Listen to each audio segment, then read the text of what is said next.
Hello children, now we are going to study the chapter The Tiger King, which is the second chapter in the book Vistas, the supplementary reader. I have divided this chapter into two parts. In the first part, we will study the introduction, theme and the summary of the chapter, and in the second part, we'll discuss the important questions based on this chapter, which come in the board examination also, important questions. Now let's start with the introduction. This story is about a king named Tiger King in short. When he was born, the astrologers had foretold that he would be killed by a tiger. When he becomes young, he resolves to kill 100 tigers in order to save his life. The story further unfolds the events. The story The Tiger King is a satire on the pride and willfulness of those in power. The story is set in the British period in India. The king of Pratibandhapuram is autocratic and eccentric. He starts a tiger hunt. His aim is to kill 100 tigers. He bans tiger hunting in his kingdom as only he wants to kill tigers in the forests of his kingdom. Now let's see the summary of the chapter. This is the story of the king of Pratibandhapuram. The king's full name was Maharaja Jilani Jang Bahadur, but in short, he was called Tiger King. When he was born, the astrologers foretold that one day the king would have to die. Then there was a miracle. Suddenly the 10-day-old prince said that they should tell about the manner of his death.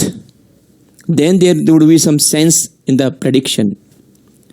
The chief astrologer told the prince that he was born in the hour of bull.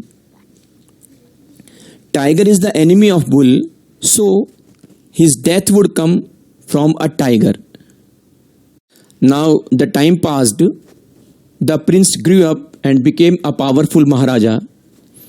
And when he came to know about the prediction which was made when he was born, he started tiger hunting. He killed one tiger and told the chief astrologer about it. The chief astrologer told him that he might kill 99 tigers, but he must be careful with the 100th tiger. Now the Maharaja resolved to kill 100 tigers. He banned tiger hunting in his kingdom as he himself wanted to kill the tigers in his kingdom. In the next 10 years, he killed 70 tigers.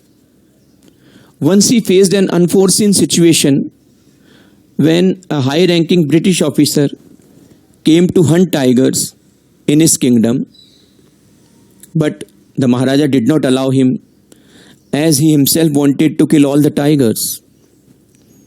The officer then proposed that he be allowed to take a photograph with the dead tiger while the Maharaja would do the actual killing. But the Maharaja refused the permission. As the Maharaja had prevented a high-ranking British officer from fulfilling his desire, he was in danger of losing his kingdom. Now, to come out of this critical situation, the Maharaja placed an order of diamond rings with a famous jeweler of Calcutta. He sent these 50 diamond rings to the British officer's wife, hoping that she would keep 2 or 3 rings, but she kept all the rings. These rings cost him 3 lakh rupees. Thus, the Maharaja was able to retain his kingdom. Now tigers had disappeared in the forests of Pratibandhapuram, but he had to kill 30 more tigers. Till now the Maharaja had not married, so he married a girl in whose kingdom the tiger population was very high. Thus he was able to kill 99 tigers in total. Now one more tiger was to be killed. The Maharaja became desperate when he did not find the last tiger which he wanted to kill to make his tally of 100 tigers. After some time, there was some report of a tiger near a village. The Maharaja was very happy and exempted the villagers from paying tax. He set up his camp near the village, but no tiger was found. Many days passed. The king was very angry and furious. He doubled the land tax. Many officers lost their jobs in his frustration. Now the Diwan thought that he should do something. So the Diwan brought the tiger which he had kept in his house. He had bought the tiger from the People's Park in Madras. He released the tiger in the forest near the Maharaja's camp. The Maharaja took the aim and fired the bullet. The bullet missed its mark, but the tiger became unconscious. The king thought that he had killed the 100th tiger. His officers did not tell him that the tiger was alive, as he had missed his aim. They killed the tiger.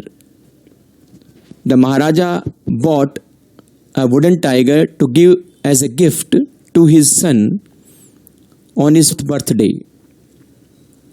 And while playing with it, a tiny splinter on the surface of the wooden tiger pierced the Maharaja's right hand. The minor injury turned into a suppurating sore. The infection spread into his whole hand. 3 famous surgeons were called from Madras.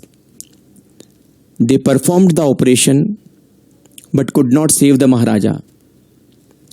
Thus, the Maharaja was killed by a tiger, not live one, but a wooden tiger. Thus, ironically, the 100th tiger, though a wooden one, was the cause of the death of the Maharaja. Thus, the prediction of the chief astrologer proved correct. So, this was the summary of the chapter. Now, dear students, in the next part, we'll discuss the important questions based on this.